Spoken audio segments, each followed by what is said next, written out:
A horta vai gañando peso no rural galego. Conscientes deste aspecto, na Xunta de Galicia, dende Medio Rural, estánse a conceder axudas relacionadas cos cultivos para mellorar as explotacións ou incorporar traballadores. Así o manifestou a conselleira de Medio Rural que visitou o Concello de Meis para coñecer un dos proxectos seleccionados en anos anteriores, a empresa Horta Manda, que nos últimos 3 anos incorporou a 3 traballadores mozos polos que recibiu 130.000 euros. O noso rural pois dá un amplo abano de posibilidades e no caso de Meis, pois debido ás temperaturas agradables que ten tamén no inverno, pois é posible, non? Pois ter de maneira continuada a horta, que a xente se asente no rural, que se den postos de traballo.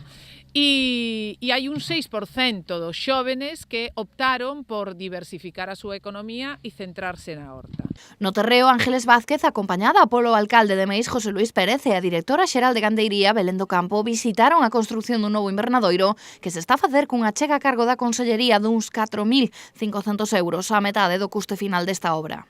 Pois quixera manter unha pequena xuntanza ao aire libre, pisando o terreo, con eles, que son os impulsores, non, do proxecto, son os que arriscan, e tamén que co alcalde, que é unha peza clave á hora de que se poidan desenvolver certos proxectos. A titular de Medio Rural fixo patria na súa visita a Meis e destacou a boa calidade dos produtos galegos, asegurando que dende a Xunta de Galicia estás a traballar nun selo de calidade Horta Galega para implantalo na comunidade.